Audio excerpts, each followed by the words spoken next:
how can a young broker differentiate themselves in the real estate industry? Yeah, and that's becoming, I think, tougher because I think with the pandemic, at least all the senior brokers I know just started working from home, and I don't know that they've gone back. um, so, so that makes it really tough for young brokers to learn because a lot of it is through osmosis. But the best thing would be to find a team that you can add value. I would say as a young broker, you're going to be doing a lot of market research. You're going to be doing a lot of the detail work. So, as much as you can position yourself with, business degree, finance, accounting, to be able to help in that arena. Um, that just have really great organization skills, be able to support these brokers. So, basically, your goal as a young broker is to make the senior brokers as efficient as possible because they're the ones that are going out and getting the deals and the clients at this point, just because as a young broker, you don't have that network.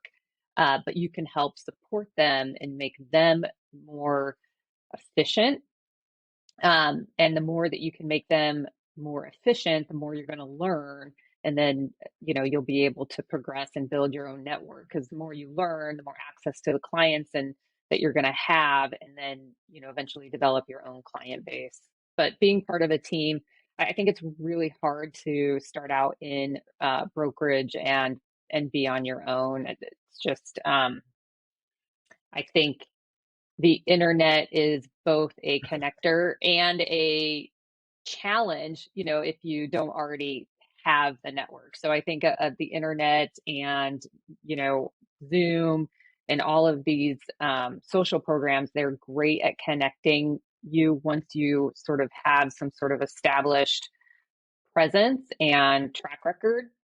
And it's really hard, that you've developed offline that just support yourself online. But as a young broker, I think it's hard, um, to start virtually and be successful. I think that's so true. Real estate is certainly all about relationships, and I think it's particularly hard if you're a young broker in a flat world, right? In the real estate world of the internet, to develop some of those relationships. You've done a great job in your career of developing relationships in a wide array of aspects of the medical office industry. Do you have any particular advice for keeping and maintaining strong relationships? Yeah, I mean, I think the relationships I built, you know, just quite honestly, I was a deal junkie for so many years, and the more deals you do, the more people you connect with. And then since then, you start developing relationships with the people that I think operate the same way.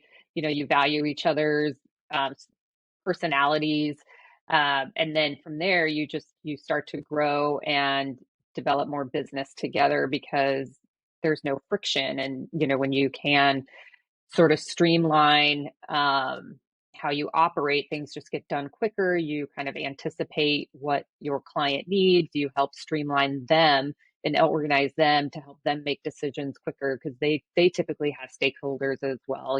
They typically have investors in their properties or business partners that they need to communicate deal points to or opportunities. And the more succinct that you can make that for them, knowing what's important to them, the more you can get done together. A change of pace from the get rich quick gurus. Subscribe to the Real Finds podcast for in-depth conversations with voices shaping the real estate world.